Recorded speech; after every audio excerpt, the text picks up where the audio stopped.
Hey everyone, welcome to the TailFen Baits and Outdoors channel. So today we are going to be making some lures. I came up with this color combination the other day, and my wife liked it and had some input for it, so I'm going to go ahead and remake it, and we'll see how it ends up turning out. I'm going to be making 3 different molds today. I'm going to be making our paddle tail, which is the hammer by Angling AI. Get it out so y'all can see kind of the shape that it is. This is a swim bait, and it will shoot a top and bottom laminate, but today I'm only going to be making solid colors. We'll be doing laminates in the future, but for right now I don't have all the equipment that I would like in order to get those laminates to look the way that I want them to look. Put this all back together. Sorry about the noise in the background, we've been cleaning. So you got the laundry, the washing machine, and the dishwasher going. Hopefully everybody can hear me just fine.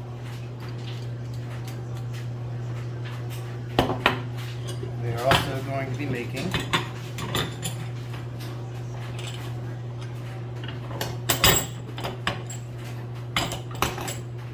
a Ned worm, which is just a 3-inch little worm with a stinger on the tail. This is awesome for catching trout, redfish, drum like it. I really haven't met a fish that didn't want to eat it before. And we're also going to be making a Senko worm, which is pretty common in the bass community. But honestly, I like throwing it at trout and redfish too. Sometimes you just want a bigger bait, and these stick bait sort of things, sometimes they have just enough action for a saltwater fish. We're going to be pouring angling. This is a Dead On Plastics color shift. This is the Dead Shift in Blurple. We're also going to be adding, oh, not that one.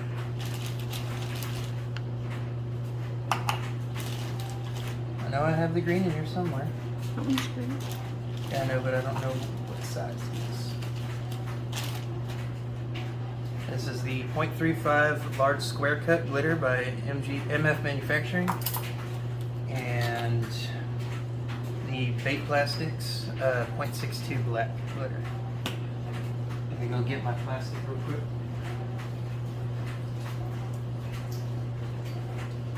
We're going to be pouring these today with the Bait Plastics 342 Ultra Clear Hard Low Odor Plastic, and this one I found is a really good mix between a saltwater blend and a nice swim bait blend. So you get your good action with your swim baits as well as it being tough enough to handle saltwater fish, and it's also really clear, so you get really nice colors out of it. We're also going to be drinking Coors Light tonight. Not sponsored, just thirsty.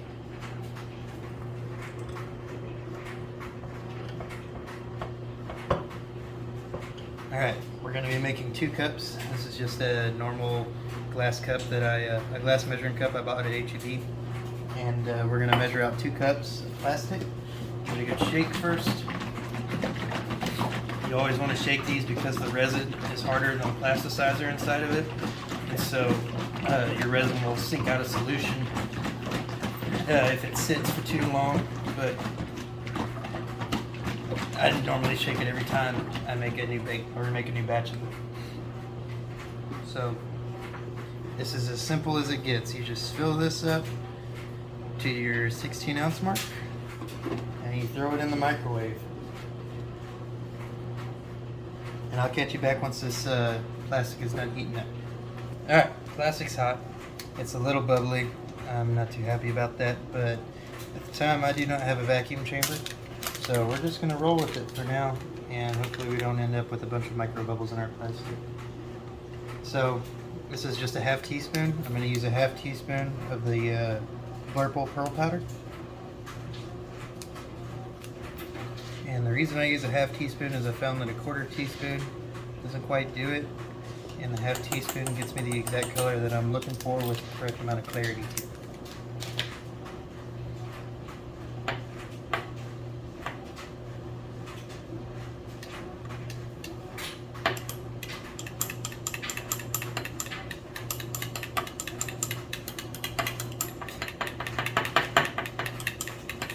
is a nice color shift. It goes from a blue to a purple.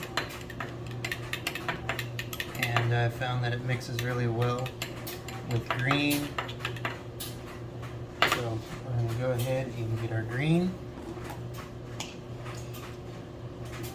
Now I'm a saltwater guy, so I like a lot of glitter in mine. This is just another half teaspoon.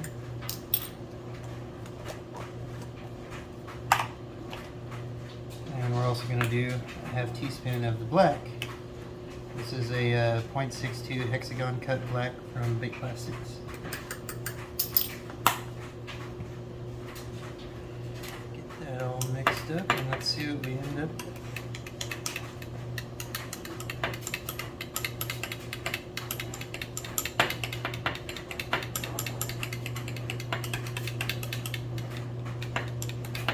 Something really cool looking, if you ask me. Let's check our temperature real quick here. We are sitting at 334.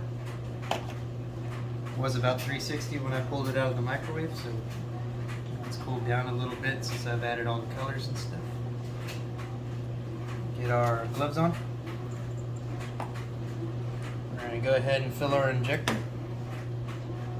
I like to mix it a little bit with the injector right there at the beginning, just to kind of get that fine little mix of everything on top that's starting to sink, and also it kind of helps remove the bubbles.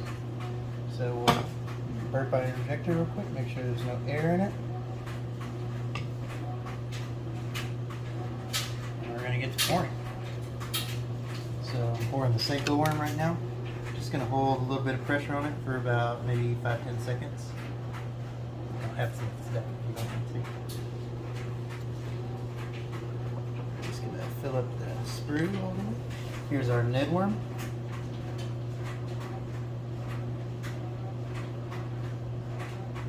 Once again, just holding pressure for about 5 to 10 seconds.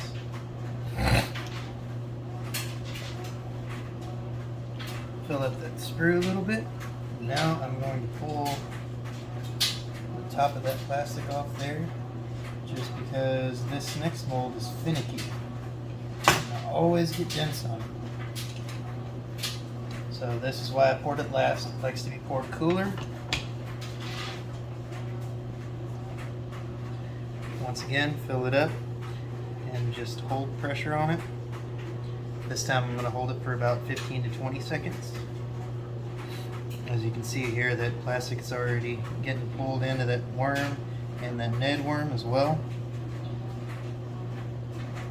So probably need to top those off one more time before I let everything get cooled off and demolded. And I'm not like leaning on this at all. All I'm doing is holding enough pressure onto it, like the same pressure that I used to fill it up, just until it gets set up, because I've been continuously getting dents on this mold for some reason. Go ahead and pour it out. We'll fill up that sprue all the way. Once again, we'll use what we got left in the gun, fill up these sprues. And I think they're pretty much cooled off for the most part. I always like to be safe and fill up those screws anyway. It's not like I can't remelt them. And we'll dump the injector out. We'll catch you back whenever it's ready for demolding. Alright, it's been a couple minutes. I'm going to get these guys demolded and see what they look like. Start with the Seiko worm. And as expected, they look wonderful. That color clarity is perfect. It's exactly what I'd want out of it.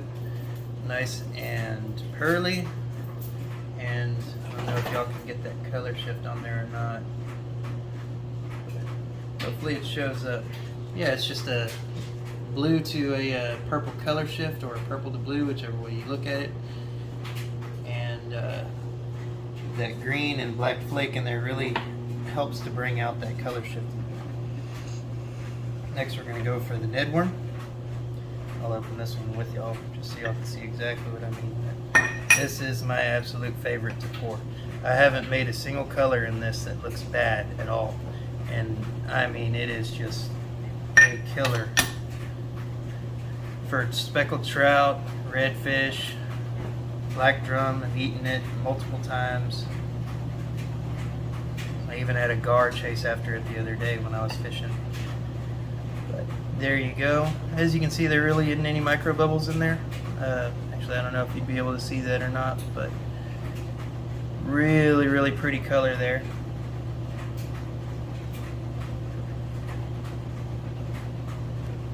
Just kind of laying these out, making sure that they're going to be set off so they cool properly. Now, let's get to the riprap, or the hammer. I'm really sorry if this one didn't turn out correctly, but it is what it is. Y'all are pouring it with me tonight.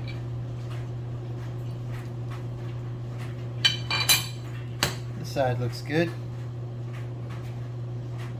This is a very nice looking swim bait. And it has wonderful action in the water. It has, you know, the tight paddle on it, as well as a somewhat of a rolling action. Now let's check the other side and make sure we don't have any dents. Ladies and gentlemen, I think I might have gotten this one perfect on the first try tonight. For some reason it has been giving me all kinds of trouble, but as soon as I turned on the camera, it didn't give me any trouble at all. Like I said, it's probably because I decided to pour it last when the plastic was a little cooler and I held all that pressure on it. So I'll get up close and let you see one of these. Look at that. This is a great color for a great swim bait. Anyway, that'll do it for tonight. I'll probably make another video like this, maybe twice a week, twice a week at the most. Typically I try to pour baits at least once a night just because I'm new to it and trying to get back into anything. But now it's time for cleanup, so we will see y'all later. Thanks for watching.